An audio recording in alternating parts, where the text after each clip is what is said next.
when you go and you are the first real job that you book is $1 billion franchise, when that is over, where do you go? I wanted to bring you on because I saw what you were doing.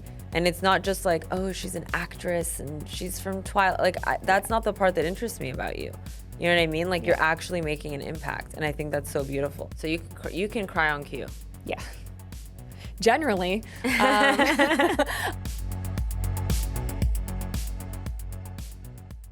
Ashley Greene. Yeah.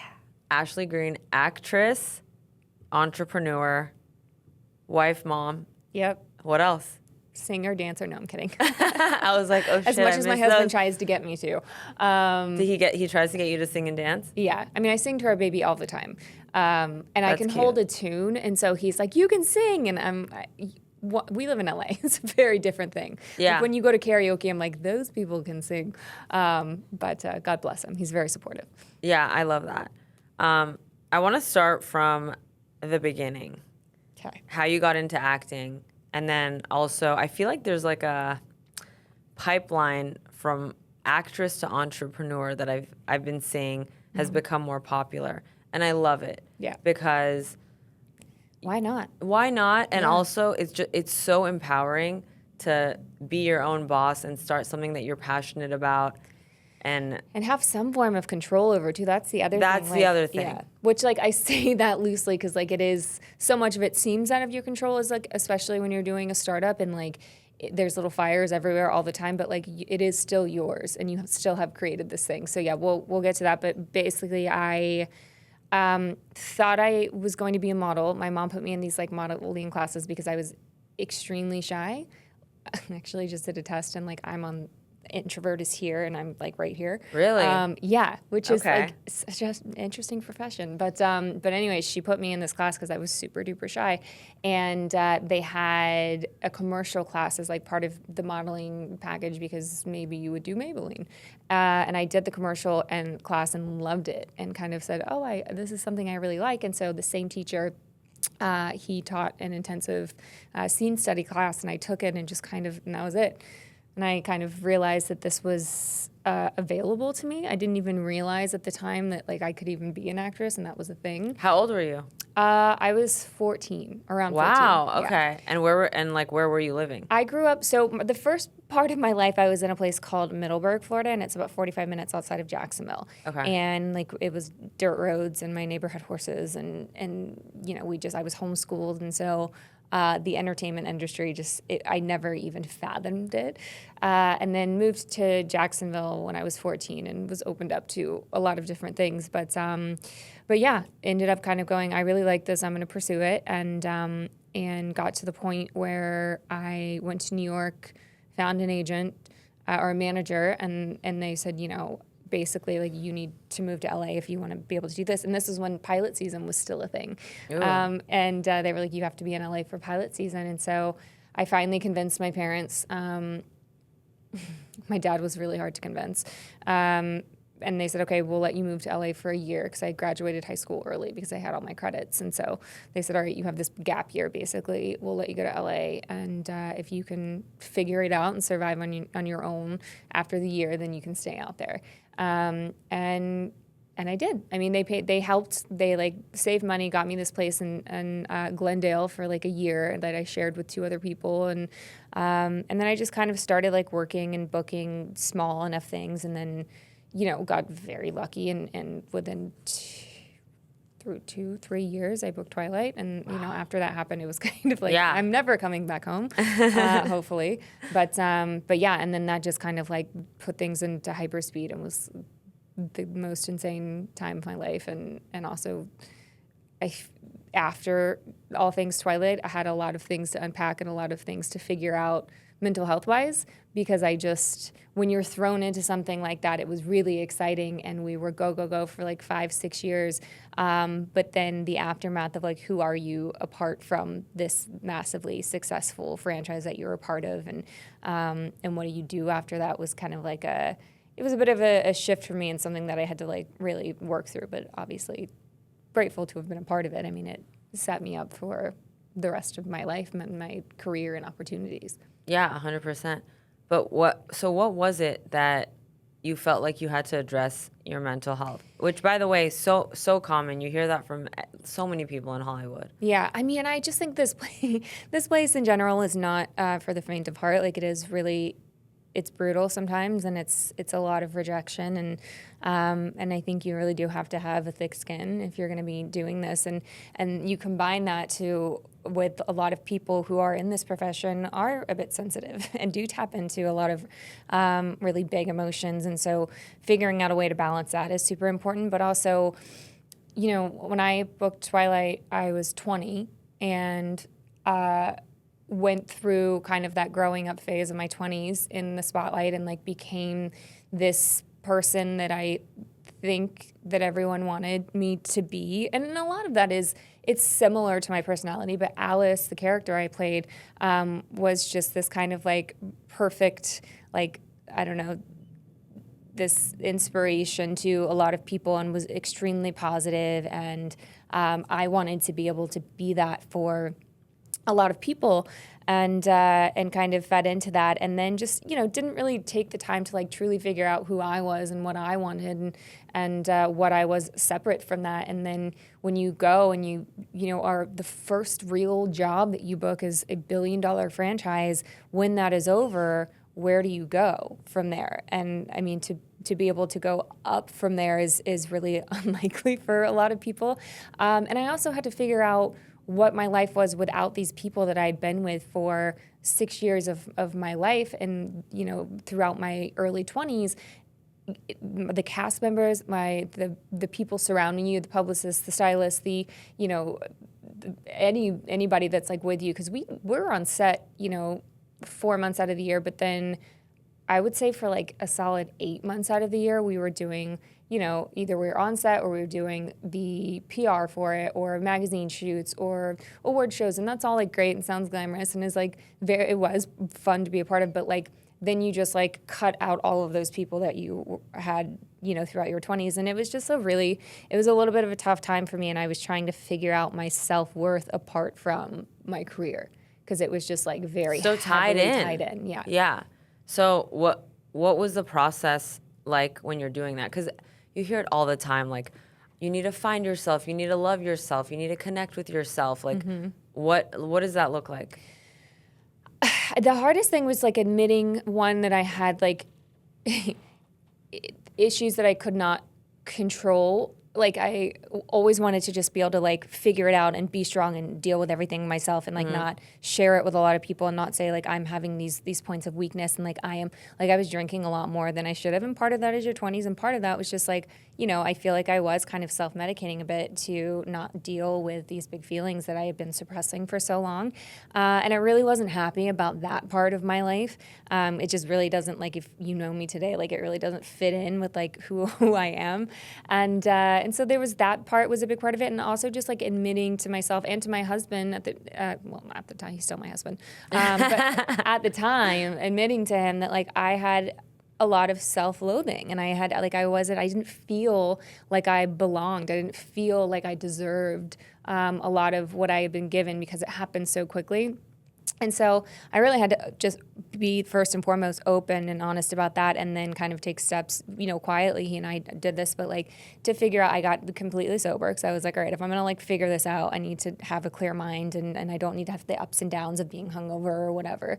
And then started doing like, you know, meditation work and journaling, and really like outwardly expressing my feelings. And there was a lot of tears, and there was, you know, I think a lot of like hard times, but it was just like I had to kind of dig in and go like, why, also figure out like what my triggers were, why I felt the way that I did, what could have possibly happened in my childhood that I was carrying over to me. So just like a lot of really hard questions that I think you have to honestly ask yourself and honestly answer.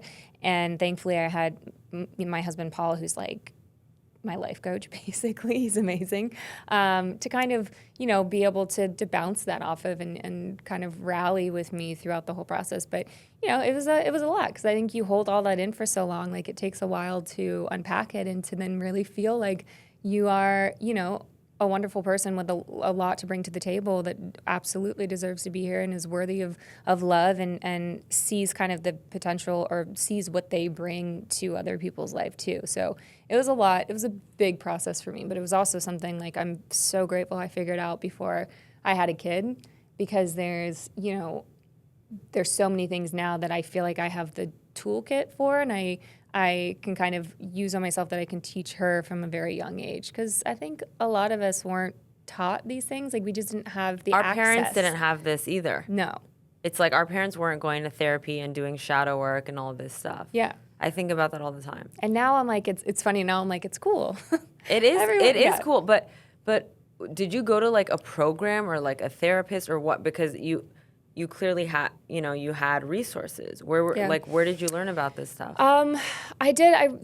I feel like books and apps and kind of worked with, spoke to, I think Paul and his mother were really helpful for me in conversations with my mother too. I didn't ever really go to anyone, which is something that I actually am now to the place where I feel like I want to. There was right when I got pregnant, like I felt like I'd made really big breakthroughs, but I didn't want to do, like I really want to do like trigger work, because I feel like you can identify as much as possible, but like there's still some things that like instantly get me going that I really want to do work on. But I didn't want to do that while I was pregnant or while she was super young, because they can really feed off your energy. So it's like definitely something, it's all steps. I think we're all continuing to try and really like better ourselves. But at that time I was just like, I don't know if that's great for her. But there's an app that I use now called the Aura app. That is basically like, it's like breath work and meditation and affirmations, and they have access to therapists and like kind of all of these things. I had like 6 different apps and have now made it into one that I just, I swear by it. There's like one that I put on before I go to sleep, and it's subliminal affirmations while you sleep. And does it just play all night while you sleep? It does. Like, it starts off for like the first, I don't know, like 30, 40 minutes where like you hear the affirmations, and then they're all subliminal, and it's just like this like music that you listen to. And it makes it makes such a big difference when you wake up, and it's like I feel like it's like the easy hack to better yourself while you're sleeping. I need to do this. Yeah, it's very cool. Okay, I'm going to get it. Paul literally was like, I don't know, like within like a week or 2 of using it, then we can move on, because I don't want to, I'm like, really pushing this company. I'm actually partnering with them because I love them so much. I love this. But my husband was like, I don't know what you're doing, but like whatever it is, like your vibrations are super high, and like you're so confident. Like I love the person that you are right now. And I had been using this for like 2 weeks, and I was like, well, there's this thing that I listen to while I sleep. But when you're sleeping, and generally your subconscious is so much more powerful than when we're awake and our conscious, like thoughts and words that we say to ourselves. So I think it's a really smart way, especially if you're like new to this process, to kind of dip your toe into it. Yeah. Oh, 100%. Paul sounds like super supportive and amazing. Awesome. Yeah. And I feel like relationships are described at least as difficult, and difficult to find, and then work to be in. But yeah. I think, you know what, there is work, but I think it's similar to how you're always working on yourself. Right. And you're always working to better yourself. Like you always have to work to maintain the relationship the same way that you work to maintain a relationship with your mom or your best friend that lives cross country, or kind of like I see it as work in that way versus it being so hard, because it shouldn't be that hard. Like there's definitely hard times and moments, but I think that's like when you build up this really good base in your relationship, like during those hard moments, you figure out like who needs who the most. And like there are some times where like I'm really there and that pillar for him, and there are days when I'm just like, I don't have it in me, and he's there for me. And I think you've got to just like, you've really got to find someone who is willing to put in as much effort as you are. That's the key. Yeah. What's the story with Paul? How did you meet, and how did you realize, like, he's the one, this is different than every other relationship I've ever been in? Part of it, I think, was, like, we came together at the right time. So, like, Paul and I had been really good friends for 5 years before we ever started dating. He ended up coming into, there was like a group of guys that I was the girl in this guy group, and a lot of the guys lived together. And Paul ended up moving into that house and became a part of this friend group. And so he, we were everywhere together for like 5 years, and never looked at each other in a romantic way. And we're both like off doing our own things and saw each other at like our absolute best and our absolute worst, and the messy times and the good times. And then one day he came over. I just finally like gotten my house, and I was in escrow forever. And so I was just like, I got the house, everyone come by like when you can. And so it wasn't like a planned thing. And he came over, he brought me an orchid, and we talked for like 2 hours. And that was the first time that he and I had ever been alone, and ever just like really had just a very raw, real conversation. And something clicked in me where I was like, oh, I actually really like you, I think. And was just kind of like, you know what? I'm going to pursue this. And like it was undeniable. Like I was just like, there's something about him that I hadn't noticed, I guess, or had been kind of missing and hadn't paid attention. And so then I pursued him for like 2 or 3 weeks because what is that? Okay, well, what does that look like? I showed up at his job. He worked at a bar. He's a bartender. Okay. But I like would show up on some nights and just like hang out like towards the end of the night, and then be there like when he closed, and then we would like hang out and have conversations. And he was kind of like, "What is happening right now?" And then finally, like he walks me to my car one time, and then I kissed him. You kissed him. Yeah. See, I love that. Yeah. I mean, it's a bold move, and I think women don't do it enough because we're taught in all of the books and all the everything that's out there. It's like, let him chase you and blah blah, and it's like I'm telling you, there's something going on, because the girls that I know who are in like healthy relationships, I think the common denominator that I'm seeing is that like go for it. No, they recognize in a healthy way, of course, like I like this guy. Yep. And I'm not gonna let this go. Yeah, there's something that like he makes me feel good. Yeah. Yeah. Versus it being, because that is, I mean, it is very true. I hadn't really thought about it, but like, if you're playing games and you're trying to be hard to get and like trying to be whatever this guy, whatever gets him going, it's like you're not actually being your authentic self. Yeah. What is he giving to you? Yeah. It probably starts off relationships in not the greatest space to begin with. And yeah, with him, I was just like, I feel this way and I'm going to go for it. And like, I also knew like he's a kind person, so it wasn't like if he wasn't into it, he wasn't into it, and like that would be it and we would move forward from it. But I just was kind of like, I'm going to go for it. And then he, resisted it for a little bit because we were and had been such good friends for so long. And like our friend group was not going to be happy about it because, if it ended, generally then what? speaking, yeah. unless you get married, it's going to end. And they were kind of like, what happens? But in what way did you feel like he resisted it? He was just kind of like, I don't know. Like he didn't want to like, he didn't want to like further like engage. And then, I don't know. And then I just convinced him. How? I just kept trying. I was love that. just literally like a dude, apparently. But it was because you can like tell too. Like I was like, he's resisting, but like he really like wants to see what this is. I think it was more about like what happens to our friend group, if this goes south. And then we dated like undercover for a while and didn't tell anyone, just in case it was just like, what if it's just physical attraction? Like, what if this fizzles out? Because you can't deny that most of the time, like you were very like chemistry-wise, like you're super attracted to that person physically too. So like, does that fizzle? Does it go somewhere? Like you just don't know a lot of times until you're really in it. And, we kind of figured out after a couple months of dating that this was we both felt something a lot more serious, and so we told everyone, and they were pissed, and then they got over it. And were they pissed? Yeah, I mean, pissed in the way that they were just like, how dare you guys to disrupt what we've built? Because it is really hard to find like family in LA, and that's true. That's what we had built, and so they were just like, what are you guys doing? And then now we're married with a kid, so it worked out. But like we kind of knew we're both not assholes, so like if the relationship ended, it wasn't going to be because one of us cheated on the other one. It wasn't going to be because one of us was hateful, or like we would just go our separate ways and we'd be able to kind of coexist, just not romantically. And thankfully it worked out, and I'm obsessed with him. But I love that. yeah. What was different about him versus like everyone else that you dated before that?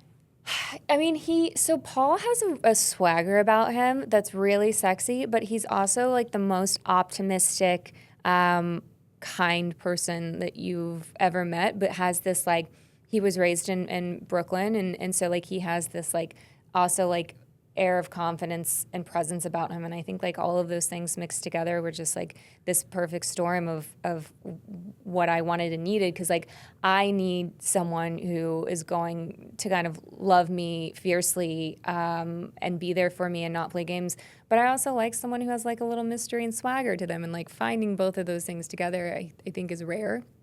And his mind is just beautiful and sexy, and he is a world creator, is what I always explain him as to people, where like he just like will wake up in the middle of the night and has these ideas and is capable of creating things out of thin air, and I think that's such a beautiful thing. I'm like more of I took this test the other day, like I'm more of like a builder and a thinker, and so I can like take and structure whatever this idea is, but like he's extremely innovative.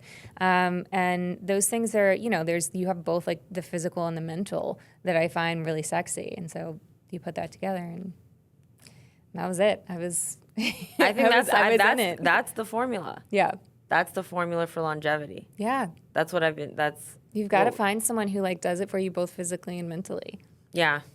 I'm looking for that. We got to figure out what your type is and then find it. But I also went through like, I did in my 20s, like I wanted to date musicians, and like it was like, I also think like I wasn't ready to like fully commit to something. And so like we both happened to be in that place also, which is lucky. Yeah. Also, when I was in my 20s, I was always dating guys like 10 years older than me because they were like established or whatever. Mm-hmm. But Paul's a year younger than you. Yeah. But I've been seeing that also, where it's like, girls are going with guys their own age or younger, and I'm just like, okay, that kind of sounds nice too. Yeah. It's like I think it doesn't matter. It's you just gotta you find the person like fits your energy and fits where you are. And there's like, I think different levels of like, I think before like you wanted to date this person who's established and had success. One, because it does, I think there's something to be said about how it makes you want to level up also. But you have to find that person. If you are finding that person, they have to want to encourage you to be on their level too. Like I think sometimes you start dating, you find someone that's established and there's this power dynamic. And that's not really healthy. If you find someone who's established, who's like, let me get you on my level, then like, that's it, let's go. I know, that's the one thing that I noticed, is that when one person is like astronomically more successful than than the other, it does create a power dynamic, and also like a little bit of control. Mm-hmm. You know what I mean? Like I have the money, I have control, I get to decide what we do. Yep. And you're the submissive one. Yeah, and then like, how do you grow from that? Yeah. If you're like stuck in that position. It's crazy because there's so much talk about like, I don't know if you're seeing this, but traditional gender roles, and like, see how triggered people were by the Barbie movie? That's literally why, because they're like, oh, you're making it seem like, women need to be these like girl bosses and take over, politics and this and that. And yeah, I think I don't know. For me, I'm kind of like, I think that women deserve the opportunity to do all of that. And then it's up to them to figure out if that fits into what makes them happy. I think the problem is that for a very long time, we've been told what we should do, how we should look, how we should speak. And that I think caused this breakthrough of the glass ceiling, and maybe there's like a pendulum swing that's happening where I'm like, it doesn't have to be so severe one way or the other. I think there are different type of women, just like there are different type of men, and like you have to do what makes you happy. It's not that women necessarily have to like take over the world. I agree. Or I'm like, I'm very happy. Like I love being a mom, but I love splitting. Like I am very invested with my child when I have the time with her, and then I'm very invested in my work when I have the time, and I've been able to so far successfully like split those things, and like that's what works for me. There are some people who want to be home with their kids all day long. For me, I don't find that it doesn't fit within what fulfills me too. You have to really, I think, pay attention to both things. And like, I think it's better for my daughter if like when I am there with her, I am 100% there. So it's like some people are made to stay at home and that's what fulfills them and makes them happy. Some people just want their career and that fulfills them and makes them happy. And some people want both. See, that's the right message because it isn't a one size fits all. No. And I think where women feel so much pressure is that they're like, oh, you know, we're fighting for equal pay and all these career opportunities and breaking the glass ceiling. And then it's like, okay, so now we have to do it all. Mm-hmm. And that's the problem. Like, that's hard. It's impossible. It is impossible because, and also no one's pressuring men to do that. Yeah. Nobody. Yeah. Women are, it's kind of nuts where like sometimes you're looked at as the lesser of the sex and then you really like break it down and put it on paper and I'm like, no, sir. Yeah. What we are capable of and what the pressures that are put on us and what we're expected to do it's incredibly difficult. And yeah, trying to find a balance of that would make everyone a lot more happy. And it is also finding like what you want, but yeah, trying to, especially being a mom and then being expected to do everything else is a lot. I had a point where I was just like, this is too much. I'm going to tell you guys what I'm able to handle and what makes sense. Because I had, you know, going into pregnancy, I was just like, I almost had like, mental breakdown is the wrong term, but like was very stretched and had to go, you know what? It's okay that I can't handle it all. Things are changing. My reality looks different. Let's put on paper what I can handle, and then I will execute those things to the best of my ability. So yeah, it's shifting and it's changing. And I think term girl boss doesn't just apply to being like the CEO of this company and making power moves all the time. I think it's how you kind of put all of those things together and handle everything. I love that you have a system for it where you're like, I'm going to put this down on paper and I'm going to figure out where I can execute. Mm-hmm. I think that's what we need to do. We need to take inventory of like, what are we good at? What do we need to be doing so that life can run a little more seamlessly? Yeah, and like where again does your mental health fit in, and where does the breaks fit in, and where do you find like things that are going to revitalize you? Because we do live in a really fast-paced world. So like putting that on paper just shows you exactly how much you have on your plate, which is a lot.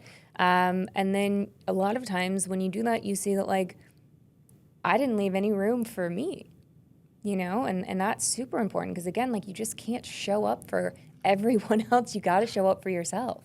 Yeah. And women, I feel like they want everyone to like them because we're told how to. Oh, yeah.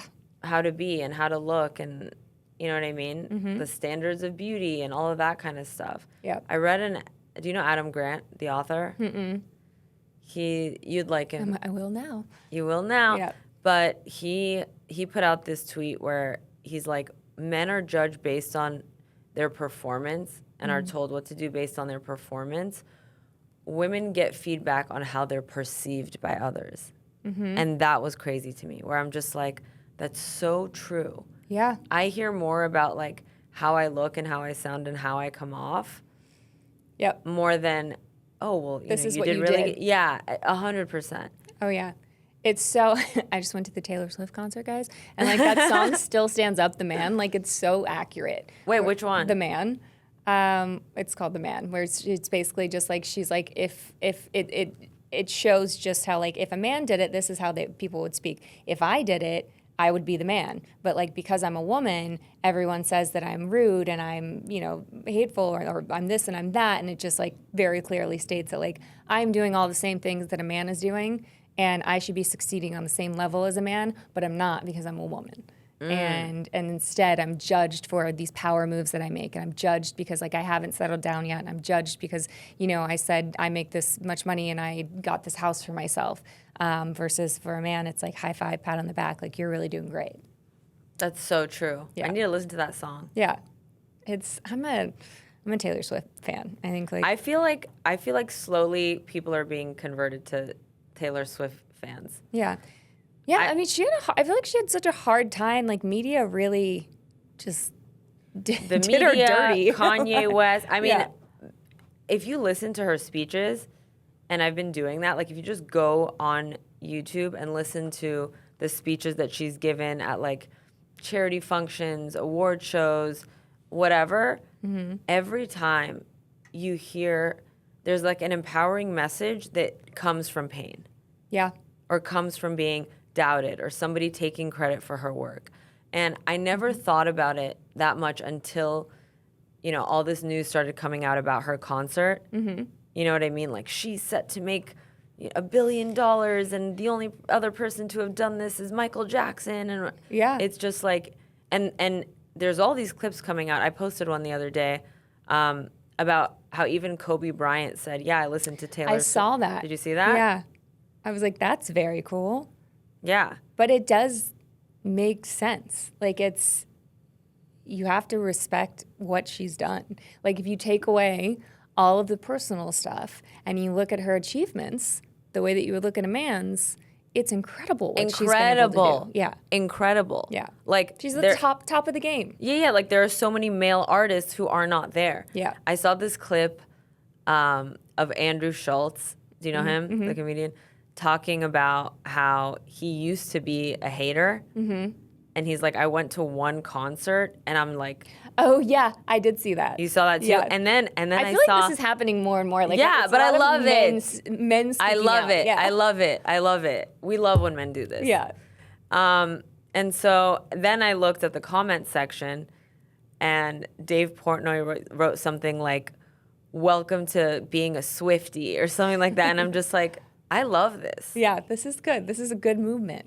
It's a good movement. Yeah. So I'm here for the Taylor Swift era. Yeah. Her, and also, like, there's been a lot of stuff about, like, between her and Beyonce, what they've done for the economy. Like, women have single-handedly done incredible things for our economy with their concerts, the amount of money they brought in. Oh, I love that. Yeah. Yeah. Not just the concerts, but like you think about like the merch, the food that's sold. The merch all that. is insane. Did you buy merch? No. I'm not a merch person, really. I heard merch does really well. Oh, yeah, it does incredible. Like, they make millions a night. Like, I feel like I've heard she pockets, I don't know, a couple million a night just on That's merch. what I heard. But no, I'm in the cleansing phase of my life right now, so there's no... What's that like? Generally, it's just constant. But I feel like I just got to a point where I was like, yo, I don't want to, like, clean up anymore. And, like, I want to, yeah, I'll clean my house, but, like, I don't feel like organizing anymore. So, like, why do I have all these things that I don't really need?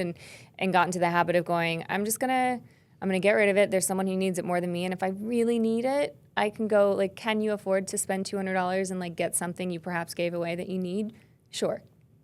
So I'm in that phase of my life. Yeah, I'm trying to get into that phase because I don't like to call myself a hoarder, but I like keep but I everything. love things. Yeah, I love things. I love things. But yeah, every single one of my friends who like comes to my room or sees how much stuff I have, they're like, Nicole, you need to clean this out. Yeah. And also they're like, there's no room for a partner in your life. There's so many things. I'm like, what does that have to do with it? They're like, trust me. I'm like, okay. Yeah. There's your first step. Yeah. And I feel like it is helping. I did do like I bought all these bins, put so many clothes in it, and then I gave it to a girl who sells it on Poshmark. Mm-hmm. So I feel like that's step one. Yeah. You make money off of it too. Like, yeah. Yeah. Or even you can donate it and get like a tax write-off. Yeah. We have someone that just takes it and she sells it downtown, and I'm just like knowing. Also, there's just in LA, no one accepts baby stuff. Like, it's crazy to me. Really? Yeah. Like, no, like baby to baby, we'll take things and you know, diapers and stuff that are unopened, obviously. But like as far as like if you have like clothes or like car seats or like anything, they don't. I think it's got to be because of the like regulations around car seats and that they can be dangerous if they're outdated. Maybe that's what I'm going with. But I was just like, I have all of this baby stuff. She grows so quickly. Like, I want to know that like it's someone's getting use out of it. Like, this is crazy. Yeah. And so we found someone that actually like takes it, and then she goes to the school that her kid's a part of and like gives it to people that need it, and also makes me feel really good. Yeah, 100%. But yeah, back to the hoarding. It's also really easy to do in LA. I feel like we're always at events and there are things that are sent and you end up keeping things. Like, I know that like sometimes I'm sent things and I'm like, oh, I could, like your outfit. I just don't wear things like that. I love it. I think it's amazing. I wish I could pull it off. So like if someone sent me that, it would probably sit in my closet for a very long time, but like I will never wear it. I wear black. Like that's just the reality of my life. Yeah. Yeah. I used to wear black all the time too. Yeah. But then when I started the podcast, I'm like, I want to look different and all. Yeah. I got to look cute now. Yeah, now I'm like paying attention to everything. I'm like, okay, what did I wear in my last clip? And I'm going to wear something different in this one. Yeah. Yeah, it's interesting. Yeah, how I think about how I look a lot. Not going to lie. Yeah. I also, I'm like, I had a kid too. And this is when I was just like, I'm just going to get rid of everything and keep the uniform so that, which like I can't, I still have a lot of things. Like I'm nowhere near being a minimalist. Which is always the like ultimate goal, but I don't know if I'll ever get there. I know. We can just, it'll be like a practice. Yeah. I'm just going to text you and be like, what did you get rid of today? Yeah, we could be accountability. Yeah. I always try to, now that I did this massive clean out, it took me like 2 weeks. And now at least like everything that comes into the house, I just have to get rid of something. Like when something comes in, I try and get rid of something. Yeah. And it's sometimes hard, but it makes my life more manageable for sure. Yeah, 100%. Yeah. I'm also like, can you think when things, like Paul, like he's super creative mind and like he can, when things are messy, like he's fine. Like he's like his creative space. When things are messy in my space, I just can't get things done. Like I have to clean my room or my office before I sit down to work. Interesting. See, I can. I'm probably more like Paul. Yeah. Yeah, so it's good to know how. Yeah, it's good. It's good to know how you are. Yeah, it's good to know how you are. Figure it out. Yeah. So, how has being a wife and mom changed your life? Because I hear that a lot. Like once I became a mom, everything changed for me. Yeah, it's listen. From day one, Paul and I kind of said the child is going to be included in our life. So like we're not going to just like be hermits and sit at home and center everything around her. Like we really want to like introduce her to our world too, within reason. So we've done that. Like we haven't stopped traveling and you know, I take her out, like my buddy threw like a daytime summer soiree and I took her with me. And so like that's been, I think, helpful, but it certainly is like your world does revolve around them. And so I just find that it's the need for time management and intense focus I need it more now more than ever, because there are like, you know, when we have help part of the week, which I'm really grateful for, and I can really just like focus on work. But on the days not, like I basically have her nap time to be able to get things done. Yeah. And so you do find that I think you're a lot more effective. And I've come to have a lot more compassion for people who are late or who forget things, because I have never in my life, like I was always the person who was like early and on top of things. And sometimes like the gym this morning, I text my trainer and I was like, I was about to walk out the door. It's 5:45 and the baby woke up. So like I got to just like get her settled. I'm going to be late. And like that I've had to wrap my head around, but it hasn't, you know, apart from like the immense amount of love I can feel now and the fact that I can just like cry over everything is a really big difference, because it's just like it breaks your heart open in like the best way. You feel more emotional? You feel a lot more. Do you have an example? Well, I just like anytime, like I can talk about her or like think about things that she's done and I cry. Like I'm already so proud of her and like what she's going to accomplish and the things that she's done.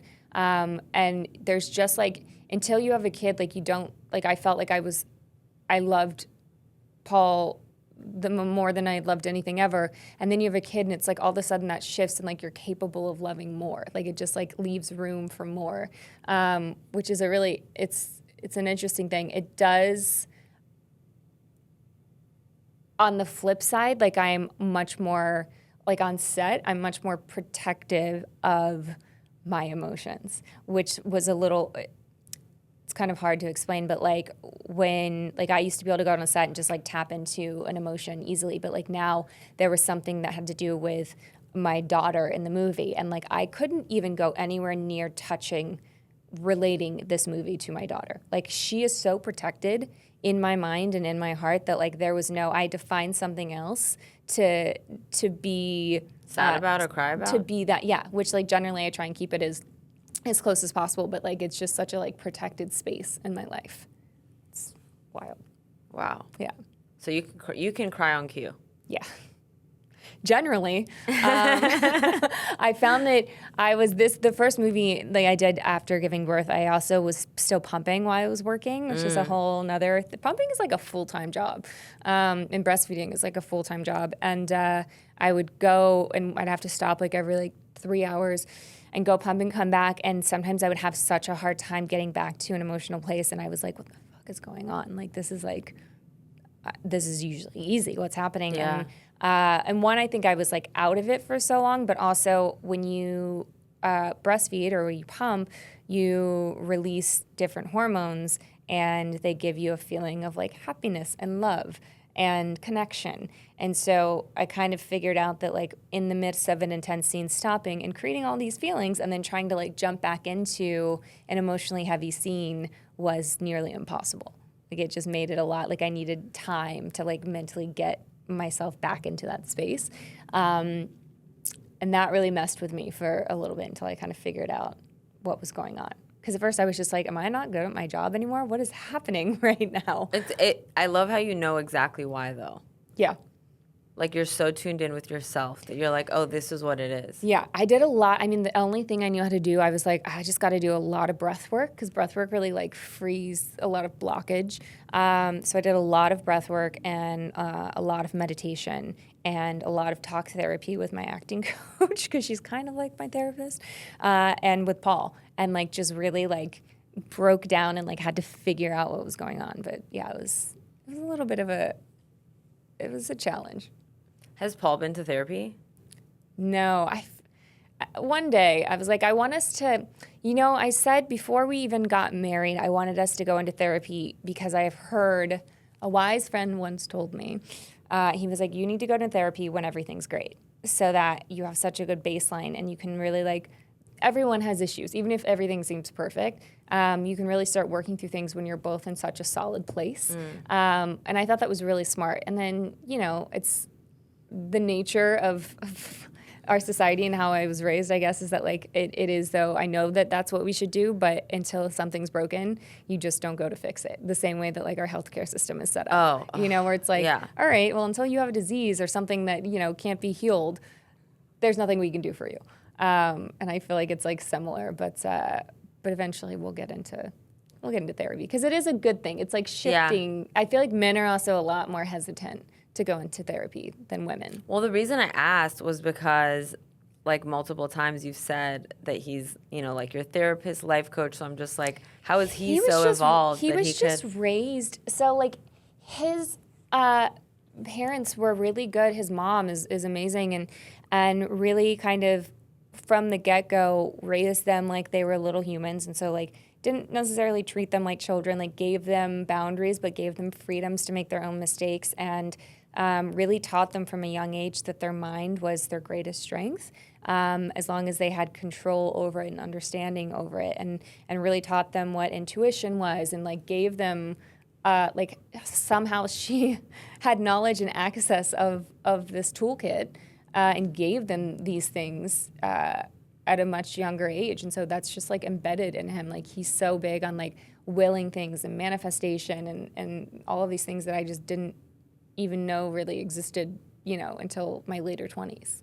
So he just had a running head start. And that's why I said, like, being able to give our kid that foundation, I think it's just such a leg up and will save her from having to, like, hit their rock bottom or, like, feel broken before she fixes things. It's like she just has a really good place to jump off of. Is there anything that you feel like you've experienced as a woman that you're like, I've dealt with all these challenges because I'm a woman and that I want to protect my daughter from this?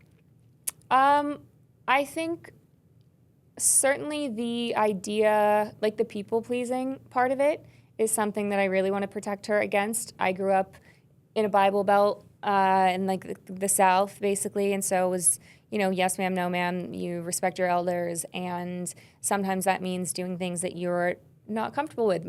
It might be hugging someone, but like you're just taught that like you're a polite young lady and you want people to like you, and you want to be perceived a certain way, and I think that is a really dangerous thing. and can be really harmful. And it's not like, generally men are not put to that standard. It's a woman thing. And so teaching her that is not true, and that her voice deserves to be spoken and heard, and that her feelings are valid, and that she doesn't need to please anybody, I think is something that is really important to teach her, again, from like the ground up. Also teaching her, body literacy, teaching her, like I have a company that works with menstrual health and called Hummingway, and teaching her what her menstrual cycle is and how, what rhythm she works on. Like we work on the infradian rhythm. The world is set up for the male experience. And so we've been kind of conditioned to go like, well, this is the way that you should be and you should act, and your hormones should be level and you should power through. And like, that's just not the reality of being a woman. Like we have hormones that ebb and flow. And so tapping into those things and understanding just what's going on in your body and what the reaction might be and how you might feel about that, I think is super important. Like education is so important. I want to talk about Hummingway and how you decided, how and why you decided to start it. I saw do you have one product, the patch? Yeah. So okay.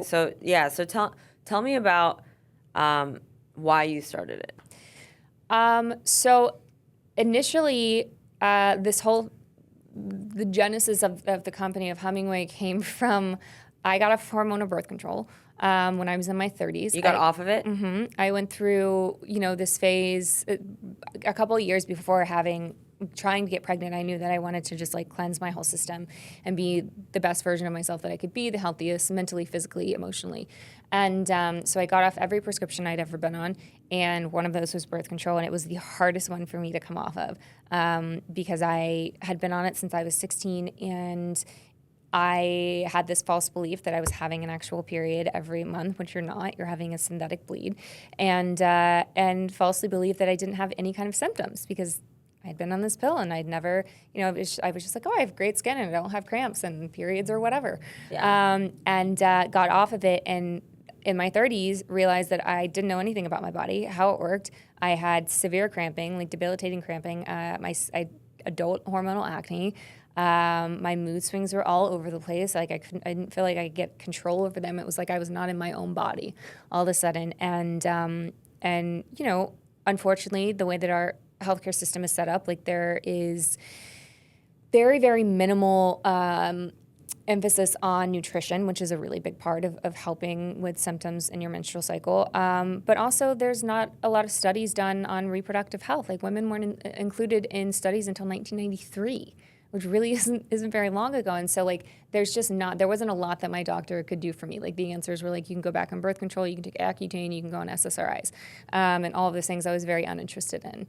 And I really wanted to know why these things were happening and why I couldn't figure out a way to rebalance my body. And why there was truly nothing out there.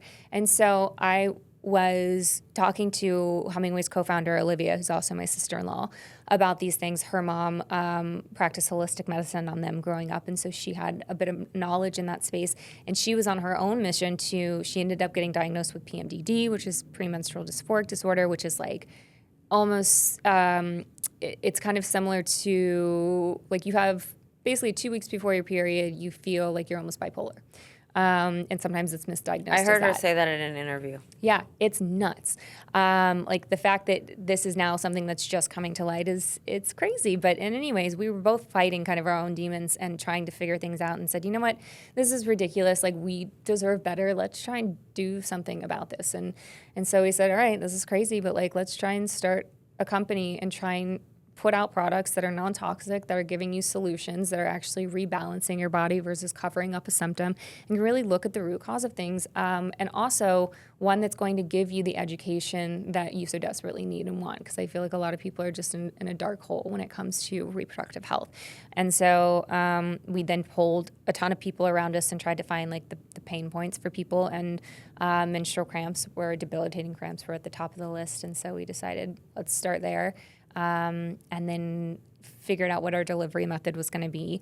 We went with a transdermal patch, which is a little bit more difficult to sell because it, especially when we started the company, was more of a novelty product and people didn't quite understand how the patches worked. but the delivery mechanism is much more effective. They go in your skin, it goes right through the dermis layer, and it works within like 15 to 40 minutes versus most medicines that you find on the natural scale will take weeks to take effect. Like it really has to start working within your body. But this is something that could give people immediate comfort. And so we decided to do that. And then we started working on what we thought the ingredients should be. And we wanted them to be all natural, so it's ginger, lemongrass, vitamin E, black pepper, menthol, and broad spectrum CBD. And we said, okay, these are the things we think will work really well together. And then said, all right, now we need to make a medical board so we can run this by them because we are not experts. And then we created a really wonderful medical board, ran it past them. Once we had kind of what we thought would work, then we went to a manufacturer and a formulator.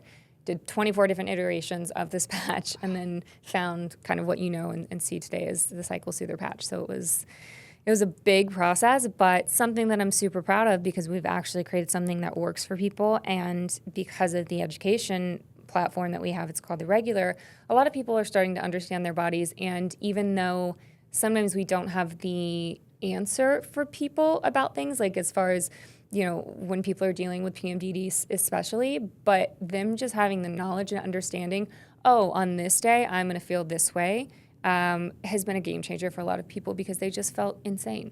And they would sabotage relationships and just starting to give people education around it, I think is huge. So it's definitely, we'll continue to create products that are non-toxic solutions to menstrual cycle symptoms and work within all of the different phases of the menstrual cycle. We also want to continue to really push the educational side of things. How are you pushing the educational side of things? And by the way, you're so right. I really didn't learn about my period or my body in that way. Like I just know I get cramps. I feel emotional. PMS is a real thing. It sucks. And beyond that, I don't know. Yeah, it's just like the curse of being a woman. And for the longest time, like we've been taught that you're a woman, you have your period, like it sucks, you power through, you deal with it, and like it's normal to have pain and it's normal to break out and it's normal for all this stuff to happen. And the truth of the matter is it's not normal. And you're experiencing some sort of imbalance that is causing this. So there are things that we can do to get ahead of these imbalances so that when we want to create things that work within, so you have your period, you have your bleed, you have something called the follicular phase, the ovulation, and then the luteal phase. And during that time, like all of your progesterone and estrogen are rising and falling. So you're experiencing different things and your body needs different things. And so what we want to do is create a suite of products so that you can work within that time. So when you get to your period, you don't experience all of this discomfort. And part of it is just people learning that you have phases to your menstrual cycle. Like it is not just when you're bleeding. Knowing the anatomy of your body, knowing that sugar is going to impact your body, knowing that caffeine is going to affect you during your luteal phase. We try and do, we have something called The Regular as part of our website. Then we do a lot of lives, we do a lot of podcasts, that we do a lot of events where we go and we speak just to try and kind of push this in, it would be a dream for us to be able to infiltrate the school systems and really kind of get this knowledge out to young girls, before they start their period so they know what's going on. And also help with unplanned pregnancies, because if people understood when they were ovulating and understood that they can get pregnant in these 5 days of the month, it would help a lot of things. And, it would. And especially what we're dealing with Roe v. Wade, it's more important now than ever that people understand how their body works when they can get pregnant to avoid some of these unwanted pregnancies. I hope you do infiltrate the school system. Yeah, it's a beast, and it's definitely going to be an uphill battle, but that is for me one of my ultimate dreams for the company, because I just think it's so important. And it's one of those things where wouldn't you rather just never have the problem?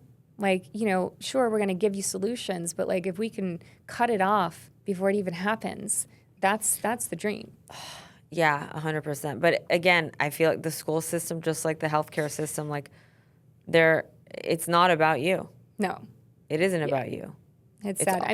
The other thing is we're going to start, I think I would love to create curriculums, because you're right. It's very little of this politically, health-wise, food-wise, school system-wise has anything to do with our actual well-being. And so if we can create that, if we have to do it and can't infiltrate the schools and have to do it on our site and in our space, like we did an article that was about fathers and daughters and periods and like creating, I think it would be so That's great. interesting. What was that? It was just it was educating fathers and teaching them how to approach and talk to their daughters about their period and vice versa, because I mean, I feel like it's uncomfortable even sometimes for mothers to speak to their daughters about their period and reproductive health. And so it's certainly uncomfortable for a lot of men. And so we thought, why not give them something that could make this a little bit easier? And I think like expanding on that would be really great. Yeah. No, it really would. Yeah. Okay, that's very cool. So what does the product do? So the product, it's a 24-hour transdermal patch, so you put it on, you have the source of pain, and basically it goes on, and it acts in the same way that a lot of NSAIDs do, so like ibuprofen. You stop the overproduction of prostaglandins, basically, and the prostaglandins they're good, you need them, it's what makes your uterus cramp and sheds the lining, but a lot of people have overproduction of those prostaglandins. A lot of times it's due to environmental factors. And so the broad spectrum CBD, why we have it in there is there's actual clinical studies on it, and it's been proven to stop the overproduction of prostaglandins. And so then that quells the pain. And then all the other ingredients in there are natural anti-inflammatory antioxidants and acts as terpenes, so that it kind of pushes everything through the dermis, through your skin layer quicker. Okay, that's very cool. Yeah, and then we nano-emulsified it, which is like kind of... What does that mean? We made it into smaller particles so that it could push through your skin layer quicker and just gives you like the most intense relief possible. Yeah. So we really... Yeah, I mean, after 24 iterations... Yeah, a little bit of perfectionism, perhaps, but... That's good. Yeah. It's a good thing. You got a good product. Yeah, and that's the whole thing, right? We were Olivia and I are very... similar when it comes to that, where we were just like, we refuse to put something out there that's going to like kind of work or half-time work or not really work, because there's already so much of that out there for women. And like, it was so important that we create something that actually changed people's lives and gave them relief and gave them the freedoms back that this pain had taken away from them, because a lot of people miss school and they miss events. Every single month they're in a bathtub in so much pain. And so we said, we really want to be able to make a difference. And it's very important to me, if I put my name behind something, that it's real and that it works. And so, yeah, our R&D process is lengthy. We're now working on something that's going to tackle mood. But ooh, that's interesting. Yeah, but it takes us a while to get them out. But when it comes out, it's going to be good. Yeah, it will work. Okay, so the patch, is it meant to replace like a painkiller? Do you know what I'm saying? Yeah, like a painkiller, Midol. That's kind of what we're like the natural. I almost said component. The natural like competitor to Midol. Okay. Basically. Yeah, and the cool thing about it too is we didn't market it as this or necessarily focus on this when we were creating the patch, but it helps with bloating. A lot of people say it helps someone with anxiety. It helps people with endometriosis. It helps people with, a lot of people said like their IBS, because there's again like it's just helping like aches and pains. My sister-in-law's had 4 knee surgeries because of soccer, and she puts it on and it helps with like arthritis. So it's really, it's a powerful little tool. And where are you selling it? Like, where can people go to buy it? So we're predominantly D2C right now. Unfortunately, CBD is still something that's taboo for a lot of people, and so trying to get out on like Amazon just is not an option right now. So we're all D2C. But you got it on Flip? We got it on Flip, yeah, which is like very cool. It's kind of like a Gen Z QVC type platform. So we're really excited about having it on Flip. We're kind of, this is what you do as a business owner, right? You're just like, all right, if someone slams a door in my face, I'm going to find a different avenue. We'll figure out a way to get it out there. And there's a lot of different platforms out there that we can utilize. But majority is, it's called www.ourhummingway.com is our website. You can go to Ashley Greene on Instagram, and I have the link in my bio. Yeah, I saw it there. It makes it easier for people. And we're doing a whole cycle 30 for all the listeners here. If they want to put that in, they'll get 30% off. Okay, wow, perfect. Yeah. So try it out. So are you doing events? Mm-hmm. Where are they? Where like in LA? We do them in LA. We do a lot of like collaborations too. So right now we're actually working on doing an event. It's in October. We don't have the exact date yet, but we're combining body literacy with financial literacy. I love that. Yeah. Wait, who's doing the financial literacy part? I have to ask Olivia. It's in my email. I'll give it to you after. But we actually just spoke with someone else yesterday too, who does events for women on financial literacy also, and she was like, I would love to do one. So it could become a thing that we do because it's just, I think they're both so important. So important. Have you met Alexis Wren yet? Yeah. Okay, because you know how she has We Are Warriors? Yeah, we were talking about doing something together. Okay, because I was gonna say if you don't know her, I would totally make that intro, but you do. Yeah, yeah. She and I, we had a couple of great conversations and are trying to figure out ways to work together because I think she's amazing. Oh my God, she's so amazing. Yeah, I'm blown away by her. Don't sleep on her. No, she's so caring and so just like she devotes her life to helping these like young girls, and I'm just blown away. Yeah, no, she's awesome. But yeah, anything, all of that throw our way because we're kind of like, you know, it's even like in our space, like we've teamed up with so many other people in our space too, because I think that this is such a beautiful movement that's happening that we need to support each other and collaborate in any way that we can. And so we're always open to kind of finding ways that like if we can find a way to make it fit and it's going to be beneficial and it's going to teach people, then why not? Yeah, 100%. Yeah. We should collab too. I want to do all girls. I want to start doing all girls events. Yeah. Do you know Emily Morse, Sex with Emily? She has a master class. But that sounds she fun. She would be a cool one. But yeah, I mean, I usually do events through Beyond. I don't know if you've seen it. But I'll bring like thought leaders or entrepreneurs or just people in different spaces to come teach. I did like an NFT one when that was, you know, we were in a bull market. God. And it's okay. We're moving past that. Yeah. We'll come back around. Come back around. Yeah. But yeah, I was thinking to do an all girls one because I feel like there's so much that women aren't taught about themselves, their own bodies, the conditioning, the programming of like how to fit in society that's sometimes damaging. Yeah. You know what I mean? And we honestly, it's like the more of that, the better because I think it's the same way in like we're taught now.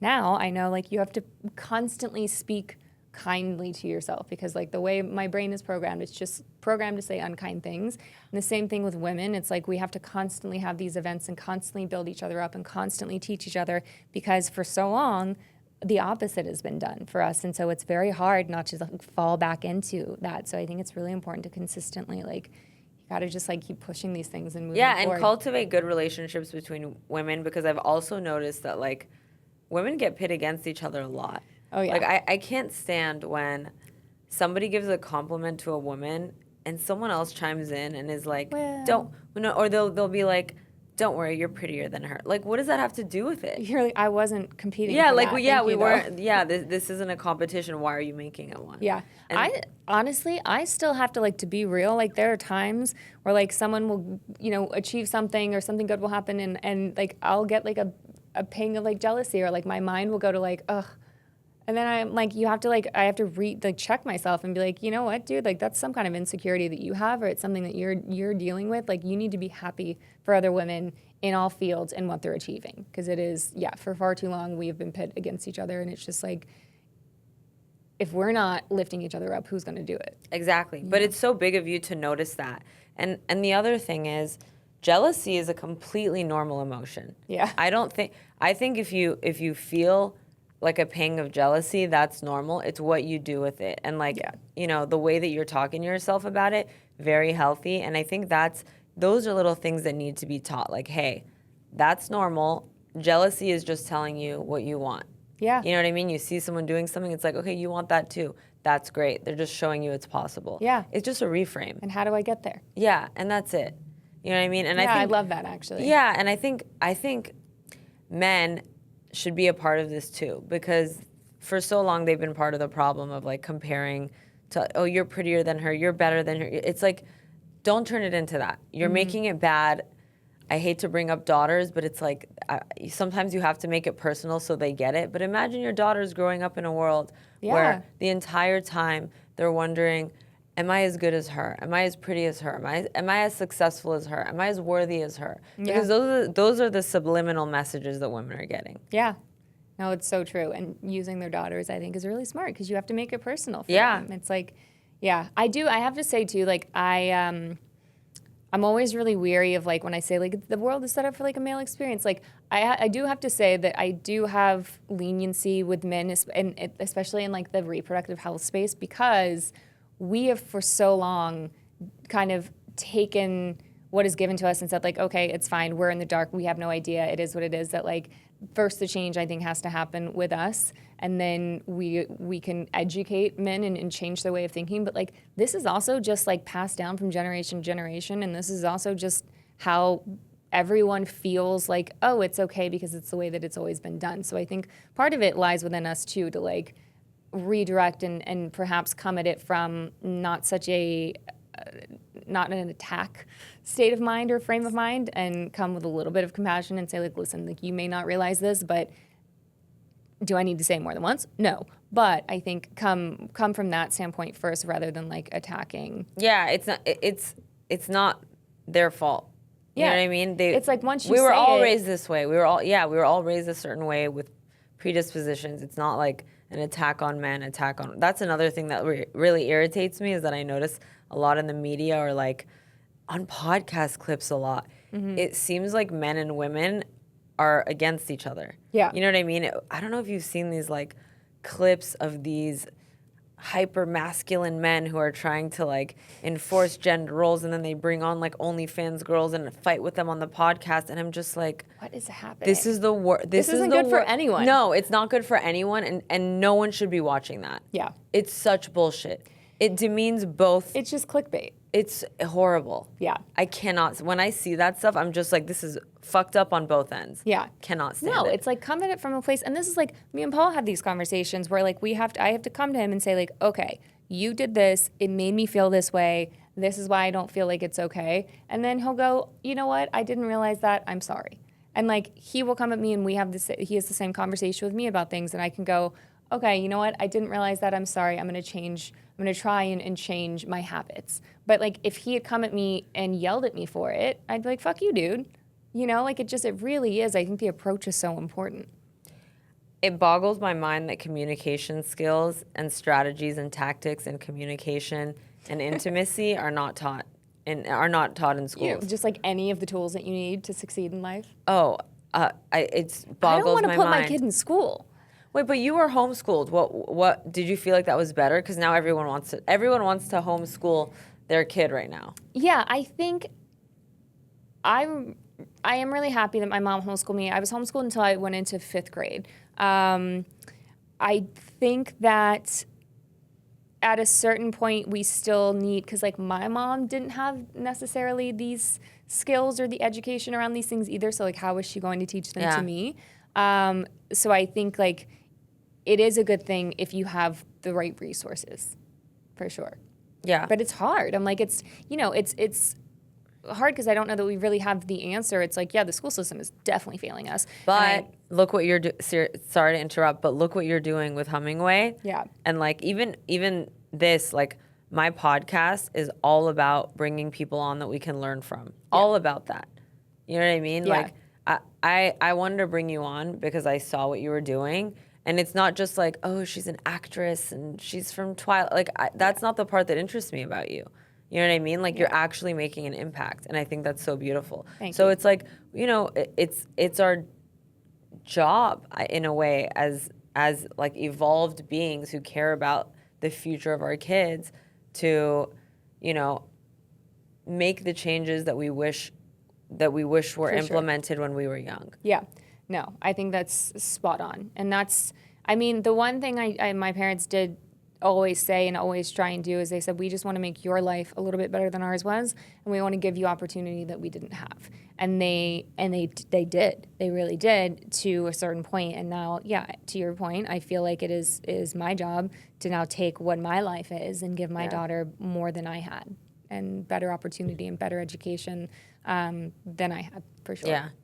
That's the one beautiful thing about social media. I mean, there's a lot of negatives to it, but like you do have, if you follow the right people, you do have access to a lot of information and a lot of education. That's the real trick, is that if you can curate your social media feed in a way where you're learning, being empowered, just following people that make you feel better, then it's not as toxic as everyone says it is. Yeah. But if you're following people that you went to high school with who have nothing to do with your life, and you're watching them, post stories about their curated life, or whatever, or wherever the hell they are, it's like, look, obviously you're going to be pissed off. Obviously you're going to be annoyed sitting in a cubicle watching that. Yeah. No, it's like you have to follow the people who, like, you do want to emulate their life in some form, but, like, they're encouraging you and trying to teach you how to get there. Who are your favorite follows? Oh God, don't ask me. I'm so bad at it. I just have to, like, show you.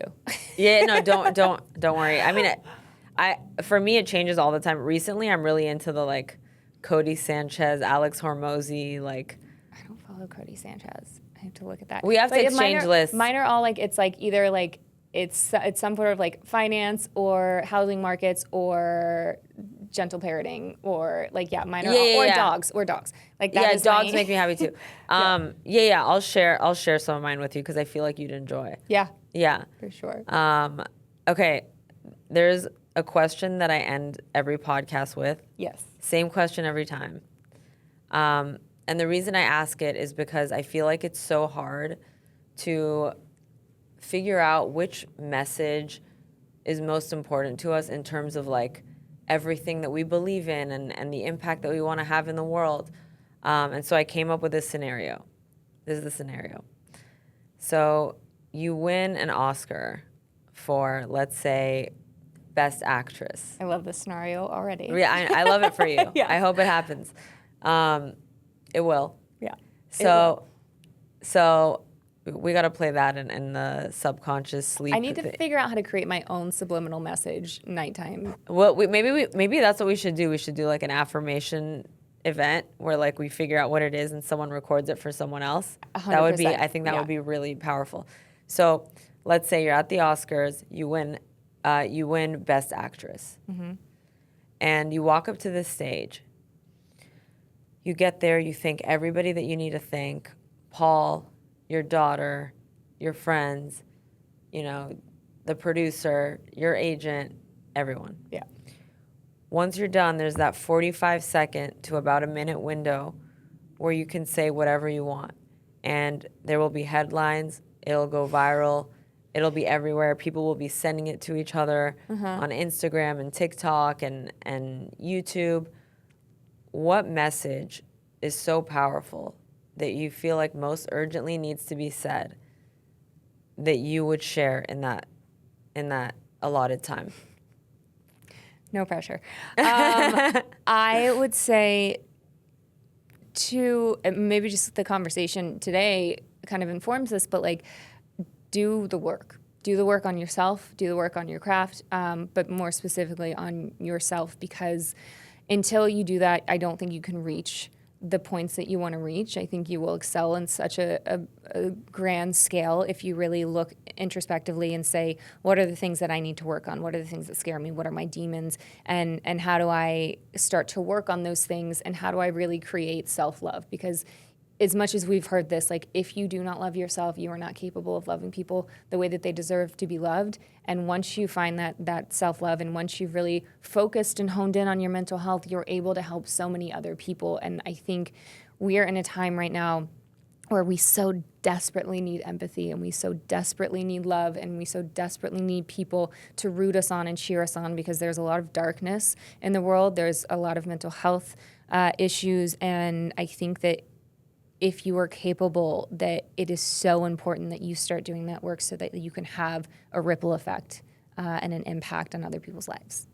I love that. Yeah. Thank you, Ashley Greene, for coming on. Thank you for having me. This is awesome.